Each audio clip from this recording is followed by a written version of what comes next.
Parang kasi naman yun, parang baliwala yung pumunta ako.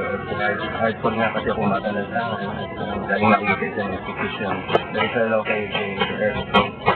Sabang nandun ako, during my first year kasi parang relax pa akong ipag-cooperate sa kanya. Tapos along the way naman, nakikita ko yung kanyang trust sa akin, yung natigasa sa akin. Alam niya na meron akong magagawa, meron akong skills. Pinagsigaan niya ako. Hindi mo na mag-aral kasi wala nang pera.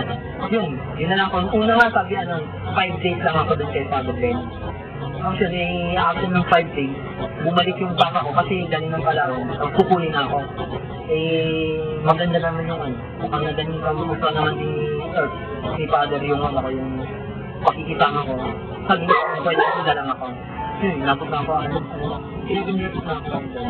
After then, yun, sabi ni Father Ben, hindi ko na ako tumira. Tapos yun po, malaking tulong din po sa akin na pinaaral nila ako. Gusto ko rin po kasi makapagtapos ng wala. Yung lolo ko po, hindi ko na ako mapag-aaral ko. Ay, kaya ko niya akong pag-aralin, pero hindi na po ako masyadong maalagaan. Sabi ko na, sa ampunan ka na lang muna, hanggat kaya mo ng yung sarili mo. Nandito po, natuto po ako mapalapit sa Diyos. Kaya din po ng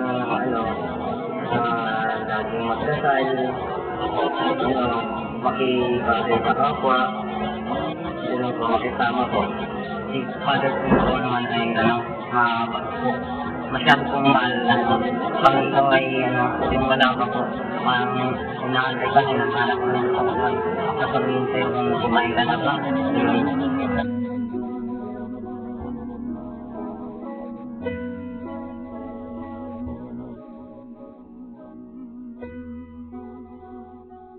So, do you remember what you said before? When you were asked, why were you going to Father Ben? And then I said, do you remember the song I said, taste and see the goodness of the Lord? Okay, iyak mo naman ako. Because in that short time that you are there with Father during his Mass, you do feel and you really taste and see the goodness of the Lord. Because it's there. So when they say, hey, you can not do everything okay, I said, no. We go there because it's Father who loves us. It's not we who have Father. Parang narin, that's the way.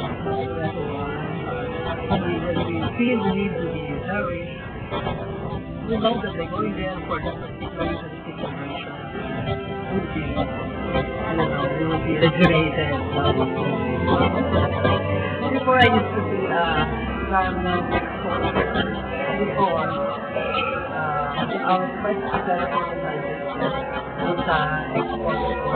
But then when parang crisis na ako, parang sabi nila, when it rains, it's pouring. Lahat ng problema na ko, lahat, pati family, lahat.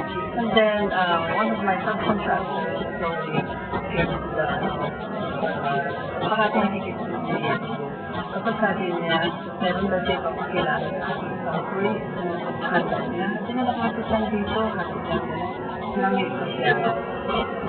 Kala mga guardian niya.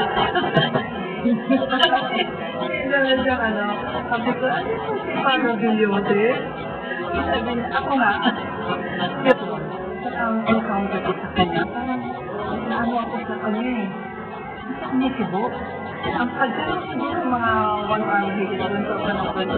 Pagkaroon sibo, tapos sabi niya, Kasi saan ako nakatulog sa pwede. Tapos kaya taas siya. Talagang galing. Kasi completely changed my life. Parang yung sabi ako, tapos yung problema ko, isang nawawala. Tapos yung mga naman yung pag-ibig na ko, the goodness there. Kasi ako na ako makita. Dito, lahat ganit ako sa lahat ng tao. And kailangan mo gusto the goodness and everyone. Tapos natin realize mo yung goodness.